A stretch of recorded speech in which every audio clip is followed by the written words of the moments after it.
말씀으로 은혜 받겠습니다. 여러분, 신앙생활 하는 것들이 행복하십니까? 감사합니다. 행복해 주시는 게 우리 교육자들에게 가장 큰 복이고 힘입니다. 오늘 말씀은요, 고행인가요? 행복인가요? 제가 이 말씀으로 함께 은혜를 갖도록 하겠습니다. 우리 신앙생활들을 하다 보면요, 저는 또 이게 목회 생활들을 하면서 제가 항상 시간이 나거나 또 여유가 생기면 저는 뭘 하냐면요, 사람들 얼굴을 쳐다봐요. 식당에 가도요, 저는요 항상 이렇게 사람들 얼굴을 쭉 쳐다보는 게 저의 낚시예요. 그냥 얼굴을 쳐다보면 이 사람의 지금 상태가 어떻고 어떤 많은 근심들이 있고 이런 것들이 그냥 쭉 보여요. 그래서 교회에서도요, 제가 두리번거리면 산만하다 보시지 마시고 한 교인들을 챙기고 계시구나 라고 보시면 돼요. 저는 사람들의 얼굴을 보면서 이분들이 진짜 신앙 안에서 행복하게 계시구나, 아니면 뭔가 지금 기쁨을 잃고 계시구나, 이런 것들을 쭉 보곤 합니다. 그런데 신앙생활들을 하다 보면 평생을 갈 때 항상 기쁨과 행복만 있는 신앙의 여정들은 아닙니다. 어떨 때는 참 지치고 힘들고 의무적으로 나오는 것만 같은 시간들도 있습니다. 오늘 얘기는 우리가 딱 분리해서요, 진짜 복음을 모르면서 신앙생활하는 사람과 나는 기쁨이 있는 사람, 이것을 구분해서 이야기 듣는 것이 아니라 우리 모두의 이야기입니다. 혹 열심히 기쁨으로 충만하게 신앙생활했는데 어느덧 이 신앙생활이 의무로 바뀌었고 기쁨을 잃었던 우리들이 다시금 오늘 이 말씀을 통해 은혜가 되고 기쁨을 찾는 시간 되기를 축복합니다. 아멘. 네, 신앙생활들을 할 때 보면요, 많은 교인들이 정말로 의무적으로 신앙생활 할 때가 있습니다. 교회를 어쩔 수 없이 다니시는 분도 있습니다. 가족 중에 누군가의 권유 때문에, 아내의 핀잔 듣기 싫어서 어쩔 수 없이 이 자리에 나오시는 분도 있습니다.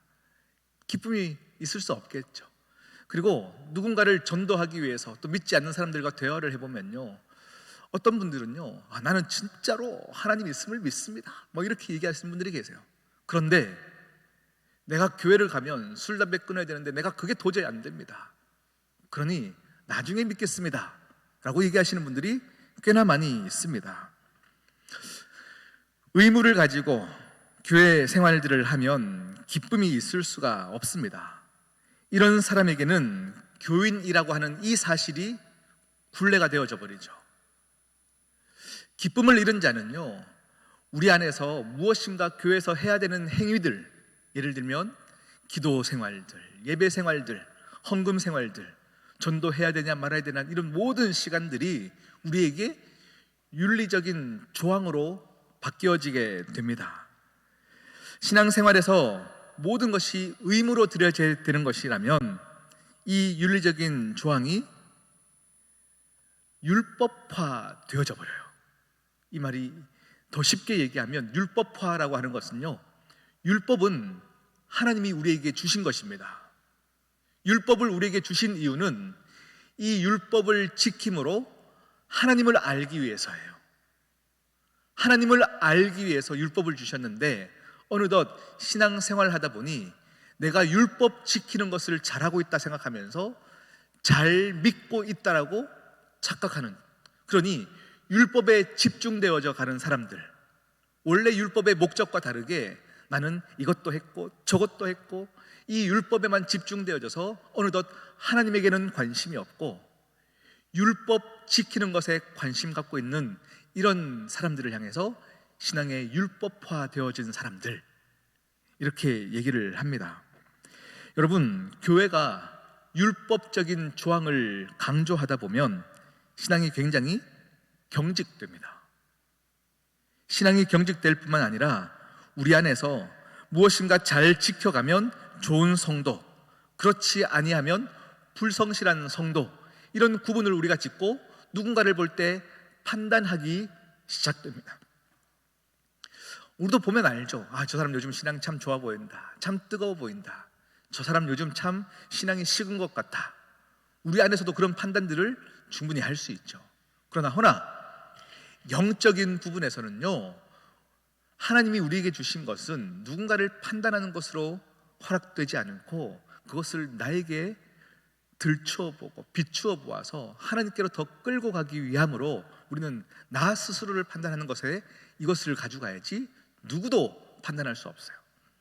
제가 이전 교회에 있을 때 어느 안수 집사님 한 분이 참 열심히 했던 분이세요. 그런데 어느 순간부터요, 예배 시간에 늦게 오기 시작해요. 설교도 한참 지나서 중반 이상 지날 때마다 매주 그 시간에 오시기 시작해요. 그리고는 예배가 끝나고 축도가 끝나면 불이 나게 본당을 빠져나가시는 집사님이 계셨어요. 정말 열심히 했던 분인데 왜 저럴까라는 이야기들이 들리기 시작하는 건 거죠. 요즘 집사님이 시험 들은 거 아닌지 목사님 한번 신방해 주십시오, 막 이런 얘기들이 돌기 시작하는 건 거죠. 제가 한번 그 집사님을 만나 뵈었었어요. 그랬더니 굉장히 표정이 밝으셨어요. 목사님, 제 걱정 때문에 오셨죠? 제 신앙이 염려돼서 오셨죠? 이 얘기를 하시는 거예요.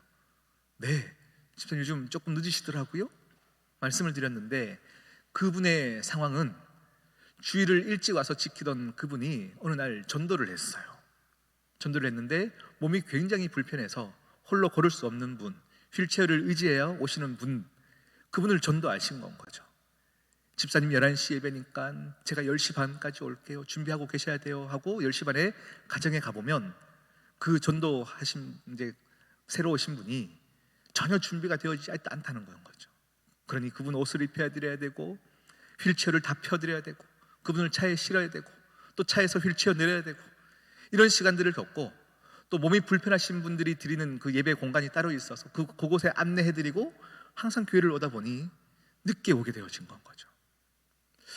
제 안에서 사실 이 집사님을 판단했던 거에 대해서 너무 겸허해지더라고요. 그리고 축도가 끝나면 또 이분을 모셔야 되기 때문에 얼른 나가서 또 그분을 모시고 가는 건 거죠. 비록 예배 시간을 조금 지각하여 모든 사람들의 눈에 볼 때는 윤리적인 조항으로는 맞지 않은 것 같지만 이분 안에는 기쁨이 충만했어요. 이분이 드려지는 예배, 잠시 드리는 예배이나 하나님 앞에서 온전하게 드리기 위해서 발버둥치는 이 모습을 누구도 판단할 수 없는 것이죠. 그런데 어느덧 교회가 이 윤리적인 조항 안에서 저 사람은 신앙 좋고 잘 믿는 성도, 저 사람은 잘 믿지 못하는 성도, 우리는 판단하는 데 급급하여 살아가게 되었습니다. 오늘 우리가 그런 삶을 살고 있는 우리가 오늘 이 말씀을 통하여 은혜가 되어야 합니다. 예수님은요, 공생애를 시작하시면서 사역을 시작하시면서 첫 번째 선포, 그 선포의 주제가 무엇이었냐면 자유였어요. 자유케 하기 위해서 내가 왔다, 이것이 주님의 첫 번째 선포였습니다. 누가복음 4장 18절 19절은 주님의 첫 사역을 시작하시면서 이렇게 선포하십니다. 주의 성령이 내게 임하셨으니 이는 가난한 자에게 복음을 전하게 하시려고 내게 기름을 부으시고 나를 보내사 포로된 자에게 자유를, 눈먼 자에게 다시 보게 함을 전파하며 눌린 자를 자유롭게 하고 주의 은혜의 해를 전파하게 하려 하심이라 하였더라. 주님이 오신 목적을 주님이 선포하시는데 내가 너희를 자유케 하기 위해서다. 자유케 하기 위해서다. 눈먼 자를 보게 함의 자유도 실제로 보지 못하는 사람도 고치셨지만 주님이 이 땅에 오신 목적은 이 율법화되어서 마땅히 봐야 될 것들을 보지 못하는 자들, 그 눈이 감긴 자들을 띄우게 하기 위해서 주님이 오셨음을 이야기하시는 것이죠. 다시 말하면 우리 모두를 자유케 하기 위해서 주님이 오신 것입니다. 그런데 기독교의 역사를 보면 우리 인간들의 습성이 나오는데요, 기독교의 역사를 보면 우리가 무엇인가 고행을 통해서 하나님을 만나야 되는 그런 의식들이, 또 그런 내재된 그 습성들이 우리 안에 있다라는 거예요. 그래서 많은 분들이 산으로 올라갔었어요. 수도원을 차렸고 그곳에서 몸을 찔러가며 고행하며 하나님을 만나려고 했던 노력들이 있습니다. 수도원에 들어가서 음란한 생각들이 여전히 내가 하고 있을 때마다 몸을 찌르고 살을 찢어가며 수행을 했었습니다. 정말로 금식하며 몸을 괴롭히며 심지어는 맛있는 음식을 먹는 것은 성도로서 마땅하지 않다라고 하면서 그 음식에 죄를 뿌리며 밥을 먹었던 사람들이 나의 행위와 나의 열심으로 구원에 이르고자 했던 인간의 습성을 그대로 나타내 주는 것입니다. 여러분, 그런 우리들에게 오늘 갈라디아 말씀으로 하나님이 우리를 자유케 하시는 것입니다. 갈라디아 교회는 사도 바울이 세운 교회입니다.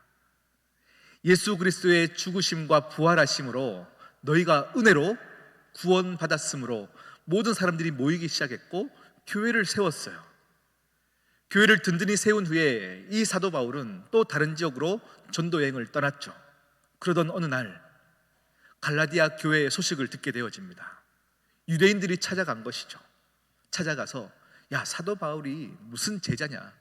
예수님의 12제자 안에 포함됐냐? 그는 제자도 아니야. 그 가르침은 가짜야 라고 이야기하는 것이죠. 그러면서 예수 그리스도를 믿음으로 구원받는 건 맞다, 은혜로 구원받는 건 맞다, 허나 그것만으로는 안 된다, 이렇게 가르치는 거예요. 예수님 믿는 것도 옳고 은혜로 구원받는 것도 옳으나 그것만으로는 안 되고 네가 할례를 행해야 되고 네가 너의 의식과 너의 힘으로 구원으로 달려가야 된다를 이야기하기 시작하는 거죠. 그러니 갈라디아 교인들이 혼돈이 오기 시작하는 것이죠. 혼돈이 오기 시작하는 거예요. 그래서 갈라디아서를 통해서 사도 바울이 편지를 보내어 가지고요, 어리석도다 갈라디아 사람들아, 어리석도다 갈라디아 사람들아 혼을 내면서 정말로 은혜가 무엇인지, 진짜 복음이 무엇인지를 알려주고 있는 것입니다. 오늘 5장 1절 말씀 우리가 한 번 더 읽어보겠습니다. 5장 1절 보면요, 이렇게 시작합니다. 그리스도께서 우리를 자유롭게 하려고 자유를 주셨으니.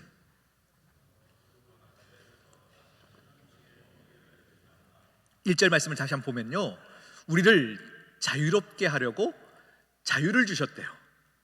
자유롭게 하려고 자유를 주셨다. 오늘 이 어휘를 보면요, 하나님의 따스한 사랑이 느껴지는데요, 찬양 중에 이런 찬양이 있습니다. 내가 너를 사랑하는 이유는, 이제 막 설명을 하는 거죠. 찬양의 가사가 내가 너를 사랑하는 이유가 뭔지 아냐? 네가 다른 사람보다 나아서도 아니고 네가 더 잘해서도 아니고, 막 설명하다가 이제 이유를 설명합니다. 너를 사랑하기 때문이다. 이 찬양의 요지는 그겁니다. 내가 너를 사랑하는 이유는 사랑하기 때문이다. 어휘가 맞지 않는 것 같아요. 그런데 하나님이 우리를 사랑하시는 이유는 어떤 것도 설명할 수 없어요. 그냥 사랑하기 때문이에요. 사랑하기 때문에 우리를 사랑을 주시는 거예요. 자유를 주시기 위해요, 자유를 얻게 하셨어요. 이 말씀이 굉장히 어려운데요, 오늘 갈라디아서 5장 1절에 나왔던 자유를 주시려고 자유를 주셨다, 이 말씀을 어떻게 해석해야 되냐? 여기서 말하는 첫 번째 나오는 자유와 두 번째 나누는 자유는 다른 자유입니다. 첫 번째, 우리에게 자유를 주시려고, 이 자유는 헬라어 원어를 봤더니요, 엘유데레오라는 단어를 씁니다. 데로오라는 단어를 쓰는데요, 이 단어는 자유케 되어진 상태가 아니라 무엇으로부터의 자유, 이것을 얘기하는 거예요. 무엇으로부터의 자유. 오늘 갈라디아 5장 1절에 나오는 첫 번째 자유는 우리로 하여금 율법으로부터의 자유, 죄의 권세로부터의 자유, 우리를 묶고 있는 죽음에 대한 두려움으로부터의 자유, 이 자유를 우리에게 주시려고 뒤에 자유가 따라오고 있어요. 우리는요, 자꾸 무엇을 해서 자유를 얻으려고 하는 습성이 우리 안에 있습니다. 여러분, 정말 여러분의 삶을 한번 돌아보십시오. 하나님이 창세기 1장 1절에 창세전에 우리를 창조하실 때의 본디 우리의 모습은 그냥 존재만으로 사랑받고, 이 존재만으로도 사랑을 주기 위해 하나님은 교제하기 위해 창조하셨어요. 그런데 여러분의 일상을 한번 돌아보십시오. 우리의 일상은 세상이 이 사랑을 왜곡시켜 버렸습니다. 모든 사람들의 가치관 안에 우리는 무엇인가 해야 되고, 무엇을 가져야 되고, 높은 곳에 올라가야 되고, 이것을 통해 인정받는다 얘기하고, 그런 시스템 안에 살고 있어요. 그러니 우리는 자꾸 무엇인가 해야 되는 건 거죠. 이 시대에서도 뒤처지지 않기 위해서, 사람들에게 사랑받기 위해서 우리는 무엇인가 해야 되는 존재가 되어져 버렸어요. 그런 우리로부터의 자유, 이것이 갈라디아 5장 1절이 말하는 첫 번째 자유입니다. 오늘 말씀을 준비하다가 삭개오가 생각이 났어요. 여러분 잘 알고 있는 그 삭개오, 그는 열등감을 가진 사람이었습니다. 왜요? 성경을 보니 가족도 없는 것 같아요. 키가 작아요. 많은 사람들의 무시를 당하고 살면서 상처를 가지고 열등감을 가진 사람이에요. 이 열등감이 원동력이 되어서 그는 내가 돈을 많이 가지고 높은 지위를 오르면 저 사람들이 나를 무시하지 않겠지라는 생각에 그는 열심히 살았죠. 그리고는 세리가 되었고 세리장이 되었습니다. 세리장의 권위로, 그 권력으로 그는 사람들에게 돈을 걷기 시작합니다. 부자가 되었습니다. 이 정도를 얻으면 모든 사람들의 무시에서 벗어날 수 있는 자유함을 쫓아 살았던 사람이 삭개오였습니다. 그러나 성경을 읽어보시면 그에게 자유가 없습니다. 이 상처로 원동력이 되어 높은 곳에 올라가 봤으나, 자유를 향해 쫓아가 봤으나 그는 자유를 얻지 못하였습니다. 그런 그에게 주님이 찾아오신 것입니다. 나무 위에 있는 삭개오를 향하여 주님이 찾아오셔서 내가 오늘 너의 집에 유하여야겠다. 내가 오늘 너의 집에 유하여야겠다. 이 순간 아까 갈라디아 5장에서 말했던 첫 번째 자유, 내가 무엇인가 얻고 높은 곳에 올라야만 자유케 되어진다는 이 생각이 나를 묶고 있었는데 그에게 자유가 허락된 것입니다. 주님, 내 집으로 모시겠습니다. 내 집으로 모시겠습니다. 그는 밤새도록 주님과 함께 참 스승이시오, 참 부모이시며 정말 자유를 주기 원해서 이 가정에 방문하신 주님이 밤새도록 얘기를 나누고 있어요. 그때에 두 번째 자유가 임합니다. 나를 묶고 있던 것들이 풀리기 시작하며 그가 보게 되었던 것은 무엇입니까? 이 많은 것을 얻어야 무시당하지 않는 자유를 쫓았던 그가 내가 가진 것이 아무것도 아님을 알게 되어지죠. 그러니 주님, 내가 내 소유의 절반을 가난한 자에게 다 주겠습니다. 그리고 혹 내가 토색하여 거짓으로 도둑질하여 앗아온 것이 있다면 그들에게 4배나 갚겠습니다 라고 얘기합니다. 주님의 찾아오심을 통하여 나를 묶고 있던 자유, 거기서 자유하게 되었던 그가 이제는 가치가 달라졌고 관심이 달라졌어요. 이제 내게 이것이 소중하지 않음을 알게 되면서 그가 스스로 어떤 행위를 제시하죠. 새로운 자유입니다. 삭개오의 이야기에서 중요한 것은요, 내 소유의 절반을 바치겠습니다라는 결단이 아닙니다. 그에게 이 이야기에서 중요한 것은 하나님의 은혜 안에서 그가 집착했던 것들을 놓게 되었고 그가 묶여있던 것들이 풀리게 되었다는 이 자유가 받아들여졌다라는 이야기가 이 이야기의 요지입니다. 주님을 느꼈고 감동받았고 이 상황이 이 인생에게 기적이 되었다라는 것입니다. 이후의 삶에서 그가 부자로 살았는지 가난하게 살았는지는 이야기하고 있지 않습니다. 허나 이제 그에게 돈이 중요하지 않게 된 것이죠. 누리게 되어진 것이죠. 키 작은 것이 문제가 되어지지 않습니다. 남들의 시선이 문제가 되어지지 않는 것이죠. 묶여있던 것이 풀리는 자유를 얻으니 진정한 자유가 찾아옵니다.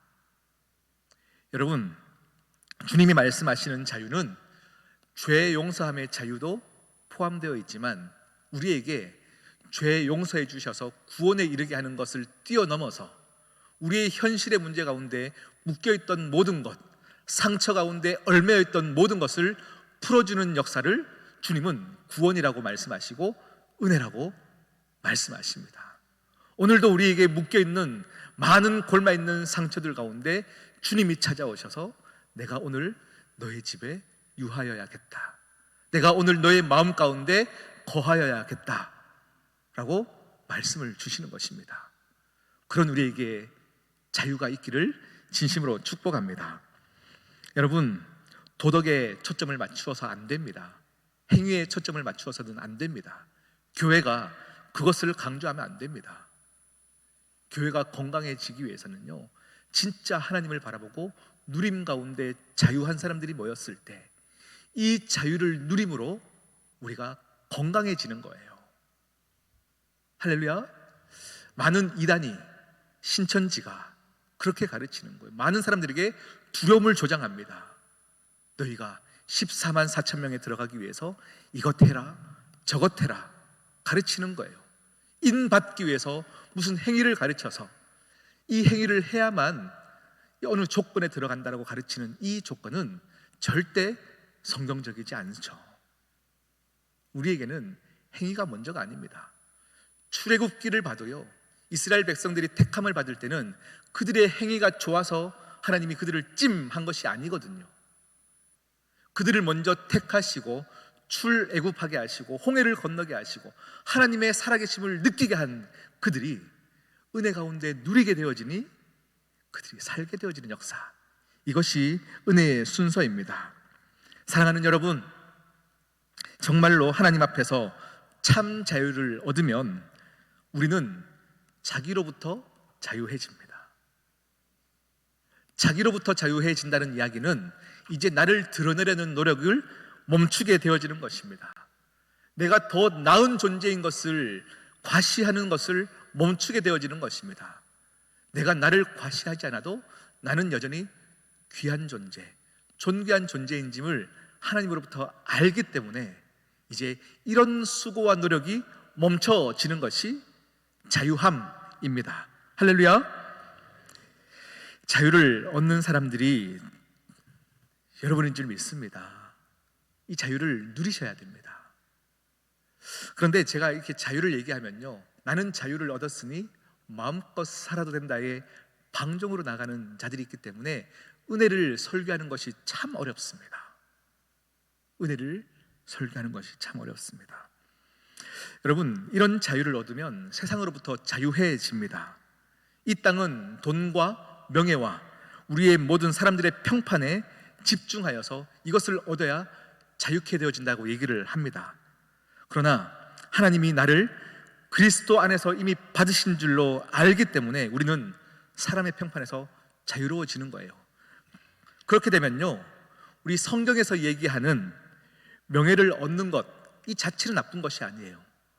명예를 얻는 것으로 정죄할 수 없으나 우리의 목적이 명예를 얻는 것이 아님을 아는 것이죠. 성경은 땀을 흘려 돈을 모으는 것을 응원합니다. 돈이 많이 가진 것을 누구도 정죄할 수 없습니다. 허나 성경에서는 돈이 목적이라고 얘기하지 않습니다. 자유에서 풀어주게 되어지는 것이죠. 우리는 돈 벌기 위해 사는 존재가 아니요 하나님의 영광을 위해 사는 존재이기 때문입니다. 그것을 아는 자들은 자유케 되어지는 거예요. 우리를 돌아볼 때 우리의 신앙생활이 기쁨이나 자발적인 그런 신앙이 아니라 매여서 하는 신앙이고 억지로 마지못해 하는 분들이 또 분명히 있는 줄 압니다. 그런데 이런 신앙을 모두 가짜의 신앙이라고 또 얘기할 수는 없는 것이요, 초반에는 우리는 몸에 배어있지 않은 것을 훈련함으로 나아갈 때는요, 억지로 할 수도 있어요. 억지로 해야 될 때가 있습니다. 우리 아이들이 처음에 기억, 니은, 가나다라 가르칠 때 되면요, 하기 싫어해요. 놀고 싶어 하는 거예요. 그런데 부모는 가나다라 가르치는 거죠. 가르칠 때는 억지로 하나 그가 한글이 깨쳐지게 되면 자유롭게 책을 읽을 수 있게 되어지는 그 선으로 넘어가게 되어지는 것입니다. 억지로 하는 것과 마지못해 하는 것을 무조건 비판하고 부정하는 것이 아니라 우리의 인생 가운데 이 시간을 거쳐 하나님께서 주시는 놀라운 그 자유로움을 사모하는 자들이 그 은혜 가운데 누릴 수 있게 되어진다는 것을 이야기하는 것입니다. 여러분, 오늘 말씀 6절에 보면요, 이렇게 말씀이 진행됩니다. 그리스도 예수 안에서 할례나 무할례나 효력이 없으되 사랑으로서 역사하는 무엇요? 사랑으로 역사하는 믿음, 사랑으로서만 역사하는 믿음이라고 얘기합니다. 오늘의 결론은 결국 믿음입니다. 고행도 아니요, 우리는 사랑으로 가야 되는데 이 결론은 믿음입니다. 할례가 중요한 것도 아니고 무할례가 중요한 것도 아닙니다. 믿음이 중요한데 이 믿음에는 사랑으로서 역사하는 믿음이래요. 사랑이 반드시 있어야 이 믿음은 역사하게 되어진다는 것을 이야기합니다. 사람을 사랑으로 대해야 합니다. 그런데요, 세상이 얘기하는 사랑은 상황이 될 때 하는 사랑이요, 여유가 될 때 하는 사랑이요, 사랑할 만한 사람을 사랑하는 것이 세상의 사랑입니다. 그런데 오늘 성경에서 얘기하는 사랑은 그런 사랑을 이야기하는 것이 아닙니다. 나를 부정하고 나를 죽이고 사랑할 수 없는 사람을 받아내는 사랑, 이것을 얘기하는데 이것도 행위로 하는 것이 아니요, 우리가 자유케 되어진 사람은 이것을 추구하게 되어 있고 이것에 집중하게 되어 있다를 하나님이 말씀하는 거예요. 우리 말씀 한 구절만 더 보겠습니다. 우리 고린도전서 12장 19절에서 22절인데요, 자막을 통해서 함께 보겠습니다. 고린도전서, 죄송합니다, 제가 방송실에 제가 본문을 잘못 알려드렸습니다. 제가 찾아서 읽어드릴게요. 고린도전서 9장 12절입니다. 제가 천천히 읽어드리겠습니다. 고린도전서 9장 19절에서 22절까지인데요, 내가 모든 사람에게서 자유로우나 스스로 모든 사람에게서 종이 된 것은 더 많은 사람을 얻고자 함이라. 유대인들에게 내가 유대인같이 된 것은 유대인들을 얻고자 함이요, 율법 아래에 있는 자들에게 내가 율법 아래에 있는 자같이 하는 것은 율법 아래에 있는 자들을 얻고자 함이요. 쭉 말씀은 이렇게 진행됩니다. 약한 자들에게 내가 약한 자와 같이 된 것은 약한 자들을 얻고자 함이요, 내가 여러 사람들에게 여러 모습이 된 것은 아무쪼록 몇 사람이라도 구원하고자 함이니. 오늘 말씀은 사도 바울은 자유케 되어졌어요. 내가 모든 사람에게 자유로우나 스스로 모든 사람에게 종된 것은 여러 사람을 얻고자 함이라. 오늘 말씀의 결론은 그것입니다. 갈라디아 5장 말씀을 읽었는데요, 13절 말씀이 우리의 결론입니다. 형제들아, 너희가 자유를 위하여 부르심을 입었으나 그러나 그 자유로 육체의 기회를 삼지 말고 오직 사랑으로 서로 종노릇하라. 우리는 자유를 얻기 위해 종의 인생을 살게 되었는데 자유케 되어지면 종으로부터 자유해집니다. 그런데 자유로워지면 구원을 감격이 너무 기뻐서 종되기를 결정합니다. 이것이 사랑의 선순환이고 복음의 능력입니다. 뒤에 나오는 종은 매여 있는 종이 아닙니다. 아주 자유로운 종이고 아들의 영을 선물 받은 사람입니다. 이것이 여러분에게 있어야 여러분 주위에 복음의 능력들이 진짜 전해지게 되어지는 것입니다. 오늘도 여러분은 내 성공과 내가 인정받고 싶어하는 이 묶여있는 영으로부터 자유케 되어져 모든 사람을 얻고자 종이 되어지는 당당한 종, 자유로운 종, 섬기는 종, 예수 그리스도의 모습을 닮아가는 여러분 되시기를 축복합니다. 기도하시겠습니다. 하나님 아버지, 참 감사합니다. 놀라운 일을 행하시는 하나님, 우리에게 자유를 주시기 위해 자유를 선물하셨던 그 하나님의 은혜의 감격과 일하심에 오늘도 나아가오니, 주여 우리로 하여금 서야 할 자리에 서게 하시고 자유를 방종으로 만들지 않게 하여 주시고 모든 사람들을 주님께로 인도하는 귀한 하나님의 아들이요 종이 되게 하여 주시옵소서. 이 모든 말씀 예수 그리스도의 이름으로 기도드립니다. 아멘.